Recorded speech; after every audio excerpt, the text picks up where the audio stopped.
Hey guys, welcome back to day 4 of our study of the book of Jude. It's been a great study. I hope you're looking forward to getting into it today. Yesterday we talked about the creep of false teachers and the chronicling of false teachers. Today we're going to look at the character of false teachers and calamity of false teachers. We're going to look at verses 8 all the way down to 15, so let's read that today. Verse 8, likewise also these filthy dreamers defile the flesh, despise dominion, and speak evil of dignities. Yet Michael the archangel, when contending with the devil, he disputed about the body of Moses, durst not bring against him a railing accusation, but said, the Lord rebuke thee.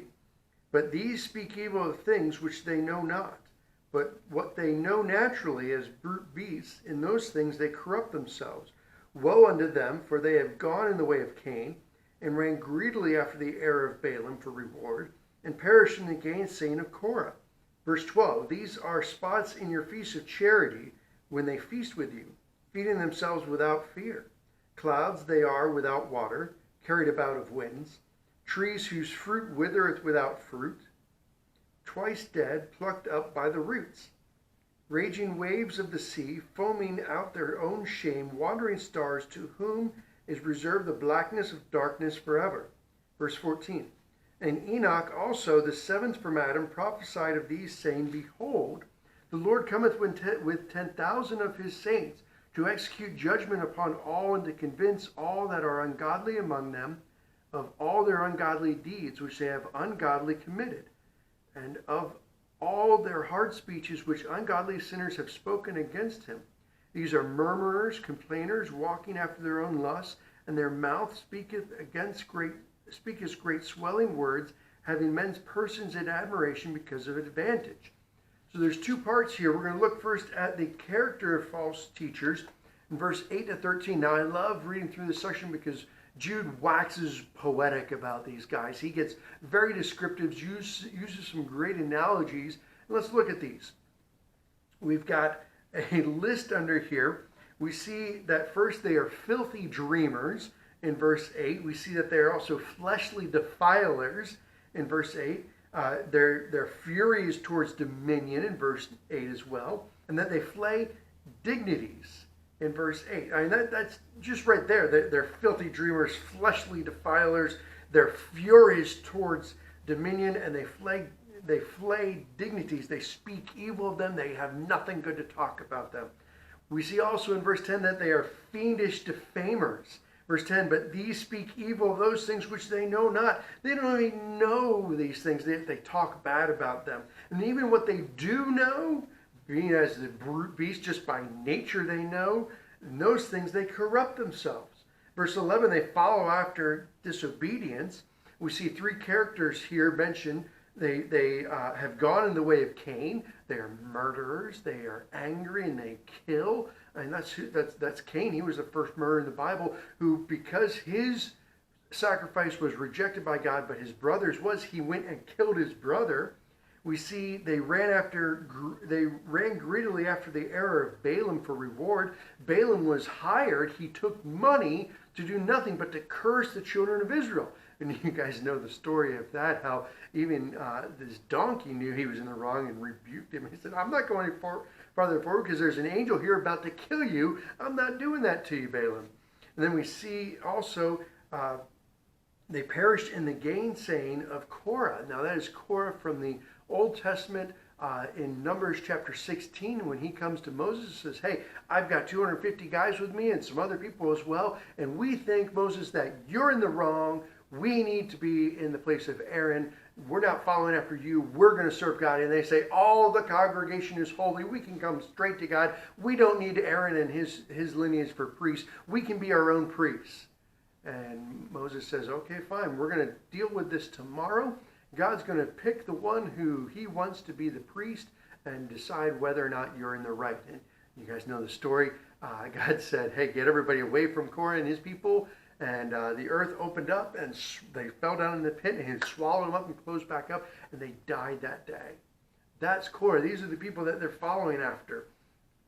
We see they're followers of Disobedience, 11. We see they're feeding daredevils, verse 12.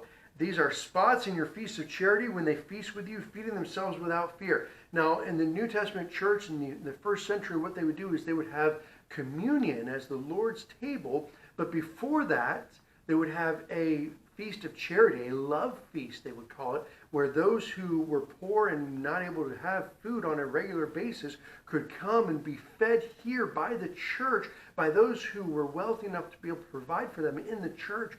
And they would have this, and then from there they would go into the Lord's Supper, so that everybody would be fed and they would be encouraged, and then they would go and commune together. But these people, these false teachers, were coming in and they were defiling it. They were coming into this love feast and there were spots. It was like a plague upon their love feast. And then they go to the Lord's Supper, and we're told in Paul's writings to the Corinthians that we're to be careful in approaching the Lord's Supper, because we eat condemnation on ourselves if we don't come to it clean. And that's what these guys were doing. They didn't care. They were daredevils. They came to this Lord's Supper fearlessly, without fear. He goes on in verse 12, says they are fruitless dead. I love how he describes it. They are clouds without water. Now, I mean, what's the purpose of having a cloud if it doesn't hold something? It's just vagueness. It's just emptiness. It's carried about by the winds. They are trees whose fruit withereth. Without fruit, twice dead, plucked up by the roots. So the tree has died, the fruit is withered, and you know what you do with a tree like that? You pluck it up by the roots and you burn it. That's what these people are. They are dead and they are fruitless. We see in verse 13 they are foaming disgrace. Verse 13, raging waves of the sin, foaming out their own shame, wandering stars to whom is reserved the blackness of darkness forever. They are so proud of it that they just rage with their own shame. They foam up about it, and they have no sense of shame. They don't even care if they're doing right or wrong. It's just a shameful disgrace. And that they foam with it. It's foaming disgrace. And finally, in verse 13, they faded for darkness. Wandering stars to whom is reserved the blackness of darkness forever. Their ultimate fate is in darkness. They will be stuck there forever. That's what it says, the blackness of darkness forever. So that's the character of the false teachers. Let's look at the calamity of the false teachers in verse 14 and 15. We see first the promise of Christ coming. Verse 13. And Enoch, also the seventh from Adam. So he was the seventh descendant of Adam. So this is going back a long ways into the Old Testament. Prophesied of these, saying, behold, the Lord cometh with 10,000 of his saints. And verse 15 tells us why he is coming. We see here, in verse 15, the plan of conviction. To take it backwards, we look at what Christ does. So he comes, and look at verse 15 backwards. Look at how many times Jude uses the word ungodly here. He's very clear. There's no false accusation here. It is all ungodly people that Christ is dealing with here. So he looks at all their hard speeches. So the deed really begins in the mind and in the mouth. It comes out. It shows that you are defiled from the inside, as Christ tells us, but it is what comes out of the mouth that defiles.